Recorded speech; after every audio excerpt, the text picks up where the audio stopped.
गुरु प्यारी साध संगत जी, राधा स्वामी जी। संगत जी, हमारे सद्गुरु कैसे सूली की सूल बना देते हैं।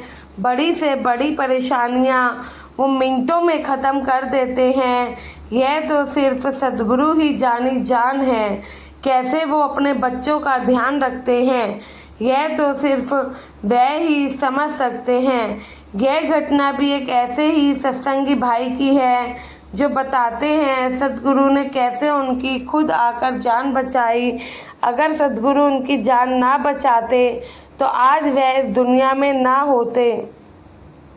संगत जी, इस भाई की शादी के बाद इसकी बीवी ने भी नामदान ले लिया। यह भाई तो शुरू से सत्संगी था, लेकिन इसकी बीवी सत्संगी नहीं थी। शादी के बाद अपने जीवन में बीवी को कुछ ऐसे आभास होने लगे जिसकी वजह से इसका भी अंदर से सत्संग में जाने का दिल करने लगा और इसने सत्संग जाना शुरू किया। धीरे धीरे इसकी नामदान लेने की इच्छा जग गई और एक दिन इस बीवी ने भी नामदान ले लिया और पूरे मन से सच्ची श्रद्धा से सद्गुरु को मानना शुरू कर दिया।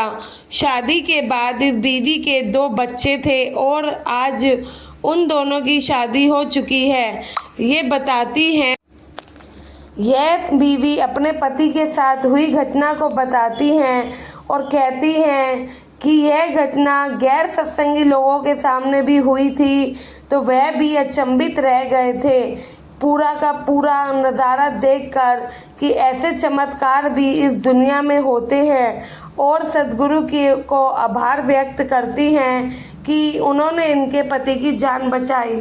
यह बीवी बताती हैं कि इनके पति एक नौकरी किया करते थे और एक दिन इनके पति को नौकरी के सिलसिले में दूसरे शहर में जाना था तो इनके पति मोटरसाइकिल से पास वाले दूसरे शहर जा रहे थे, लेकिन रास्ते में उनका भयंकर एक्सीडेंट हो गया।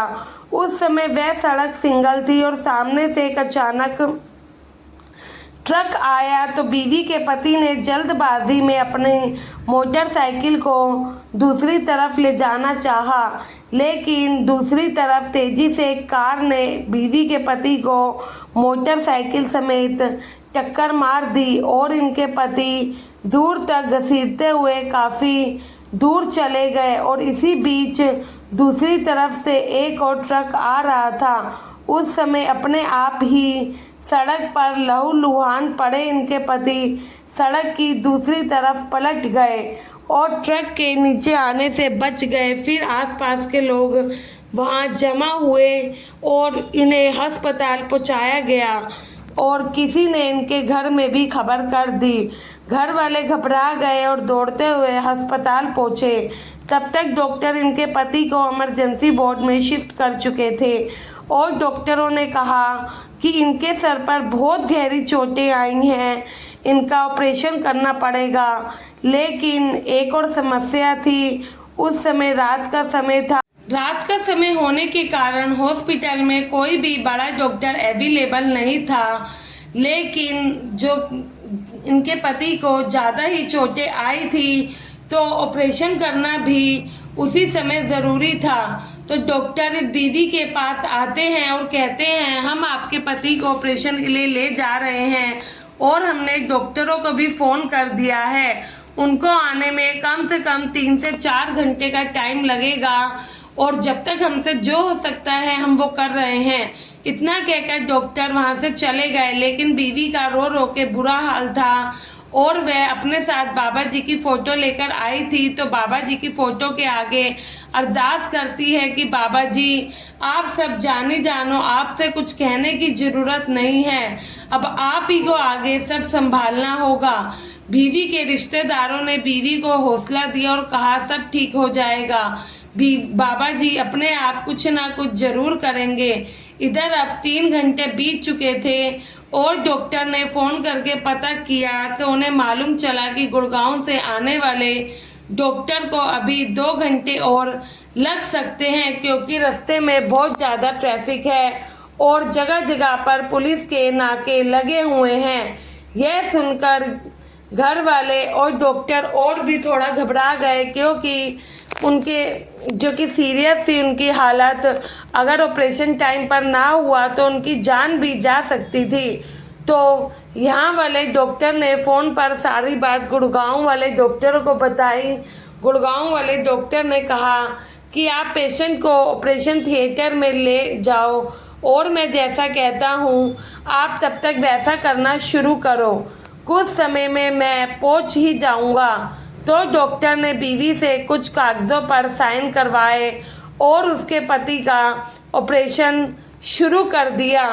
ऑपरेशन में ले जाने से पहले, ऑपरेशन थिएटर में जाने से पहले बीवी ने दीवार पर बाबा जी की फ़ोटो को लगा दिया और कहा कि बाबा जी के आगे हाथ जोड़कर कि मेरे पति की जान और अपने आपके सेवादार की ज़िंदगी अब आपके हाथों में है, आप जो करोगे वो ही सही होगा, इससे ज़्यादा हम कुछ नहीं कहेंगे। फिर डॉक्टरों ने बीवी को बाहर जाने के लिए कहा, अंदर से दरवाज़ा बंद कर दिया और ऑपरेशन की तैयारी शुरू हो गई। आधे घंटे बाद फिर से फ़ोन आया, लेकिन इस बार गुड़गांव वाले डॉक्टर ने फ़ोन नहीं उठाया, क्योंकि वो फ़ोन उठाने में टाइम ख़राब नहीं करना चाहते थे। रास्ते में जगह जगह पर नाके लगे हुए थे और कोई पुलिस वाला देख लेता तो उन्हें रोक लेता, इस वजह से उन्होंने ज़्यादा टाइम वेस्ट नहीं किया। गुड़गांव वाले डॉक्टर ने गाड़ी की रफ्तार पर ध्यान दिया, क्योंकि 40-45 मिनट का रास्ता ही रहता था। इधर यहाँ वाले डॉक्टर ने बीवी के पति को बेहोशी का इंजेक्शन दिया और ऑपरेशन शुरू कर दिया। उसी समय ऑपरेशन थिएटर के अंदर वाला दरवाज़ा खुला। ये वो रास्ता होता है जो कि हर ऑपरेशन थिएटर में होता है, जहाँ से सिर्फ डॉक्टर आ जा सकते हैं। तो उस रास्ते में से एक डॉक्टर अंदर आए। यहाँ वाले डॉक्टर तो वे गुड़गांव वाले डॉक्टर जैसे ही दिखाई दे रहे थे, लेकिन जो बीवी के पति थे वो बेहोशी की हालत में थे। तो वो लेकिन आसपास खड़े सब लोग उसे दिखाई दे रहे थे। बीवी के पति जो आज बताते हैं कि जो डॉक्टर उस दिन आए थे उनमें उन्हें साक्षात सतगुरु दिखाई दे रहे थे। फिर 50 मिनट तक यह ऑपरेशन चला और सभी डॉक्टर बाहर आ गए। उस समय सब डॉक्टर बाहर आकर हैरान हुए जब उसने सामने से गुड़गांव वाले डॉक्टर को आते हुए अपनी आंखों से देखा, और वे चौंक गए कि अगर ये डॉक्टर अब आ रहे हैं तो अंदर कौन थे जो वो डॉक्टर पूरा का पूरा ऑपरेशन कर कर चले गए। यह देखकर काफ़ी मतलब कि उन्हें अचंभित कर दिया।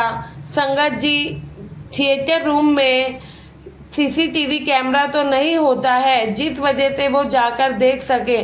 जब गुड़गांव वाले डॉक्टर ने देखा, अंदर जाके देखा कि चलो अब ऑपरेशन शुरू करते हैं, तो डॉक्टर ने उन्हें सारी बात बता दी कि जैसा आपकी एक ही शक्ल के, आप जैसी शक्ल के एक डॉक्टर ने आके ऑपरेशन करके चले गए, हम उन्हें अब हर जगह ढूंढ रहे हैं, लेकिन वो हमें कहीं नहीं दिख रहे। अस्पताल के सीसीटीवी में भी नहीं दिख रहे, ऑपरेशन थिएटर में तो कोई सीसीटीवी था नहीं, लेकिन हॉस्पिटल के कैमरों में वो नहीं आ रहे। इतने में बीवी अपने पति से जाके मिलती है। जब बीवी के पति होश में से आते हैं बाहर, तो वे अपनी बीवी को सारी कहानी बताते हैं कि कैसे सद्गुरु ने आके खुद उनकी जान बचाई। तो बीवी बाद में उन डॉक्टरों को कहती है, आपको हैरान होने की ज़रूरत नहीं है, जो अंदर डॉक्टर थे वो हमारे सद्गुरु थे। बीवी डॉक्टरों को कहती है तो डॉक्टर विश्वास नहीं करते। वो कहते हैं कि वो तो ऐसा कर रहे थे जैसे कि वो हमारे साथी हो, ऐसा कैसे हो सकता है, वो एक डॉक्टर की तरह बिहेव कर रहे थे और पूरा का पूरा ऑपरेशन उन्होंने खुद ही कर दिया। लेकिन तो बीवी समझाती है, हमारे सद्गुरु जो चाहे वह कर सकते हैं। तो डॉक्टर कहती है उनकी शक्ल तो हमारे गुड़गांव वाले डॉक्टर के जैसी थी। तो बीवी कहती है ये तो सद्गुरु की मर्जी है, वो जिसको दर्शन देना चाहे उन्हें ही देते हैं, लेकिन जिन्होंने ऑपरेशन किया वो आपके डॉक्टर नहीं, हमारे सद्गुरु थे। बीवी की बातें सुनकर डॉक्टर भी हैरान हुए जा रहे थे, क्योंकि वो सब डॉक्टर थे, मेडिकल साइंस इन सब चीज़ों पर विश्वास नहीं करती। लेकिन ऐसा चमत्कार डॉक्टरों के सामने हुआ तो उन्हें भी विश्वास तो करना ही था, और वह भी कहने लगे कि हमने सिर्फ सुना था कि मेडिकल साइंस के ऊपर एक शक्ति होती है, आज तो देख भी लिया कि दवाओं से ज़्यादा दुआओं में असर होता है। यह सब कहकर डॉक्टर भी बाबा जी की फोटो के आगे हाथ जोड़ते हैं। 3 दिन बाद जब बीवी के पति की हॉस्पिटल से छुट्टी होती है तो बीवी के पति बताते हैं कि जब उनका एक्सीडेंट हुआ, वो सड़क पर गिरे पड़े थे, तो उन्हें ऐसा लगा कि उनका हाथ पकड़कर किसी ने उन्हें दूसरी सड़क की तरफ खींचा है, और जब उन्होंने पलट कर देखा तो आसपास कोई भी नहीं था। वे बताते हैं कि उन्हें भी ये आभास हुआ कि सद्गुरु ने ही आके उनका हाथ खींचा हो। तो बीवी कहती है कि सद्गुरु ने आपको काल के मुंह से बचाया है, खुद डॉक्टर बनके आपका ऑपरेशन भी किया। यह कहते हुए उस सत्संगी बीवी की आंखें भी भर आई, रिश्तेदार भी सब देखते ही रह गए। साथ संगत जी, जिन्हें विश्वास होता है कि उनका मालिक उनके साथ है, उनके साथ ये सब चमत्कार होते रहते हैं। जिन लोगों को विश्वास ही नहीं है कि मालिक है, तो उनके साथ क्या ही होगा। जो कि बुरे समय में भी मालिक पर सवाल उठा लेते हैं, तो मालिक भी उनका साथ नहीं देता। अगर आपका टाइम अच्छा हो या बुरा हो, टाइम बुरा भी है तो भी उसे मालिक की मर्जी समझो। मालिक जो करेगा सोच समझ के करेगा। अपने आप को अपने सद्गुरु के हवाले कर दो, मन में ज़रा सा भी डाउट ना रखो, फिर देखो सब कुछ सही होने लगेगा। सद्गुरु जो करते हैं हमारी भलाई के लिए ही करते हैं। गुरु प्यारी साथ संगत जी, आशा है आपको ये साखी सुन के गुरु के प्रति और विश्वास बढ़ेगा। कमेंट में राधा स्वामी ज़रूर लिखिएगा। चैनल को सब्सक्राइब करके चैनल का हिस्सा ज़रूर बने जी। गुरु प्यारी साथ संगत जी, राधा स्वामी जी।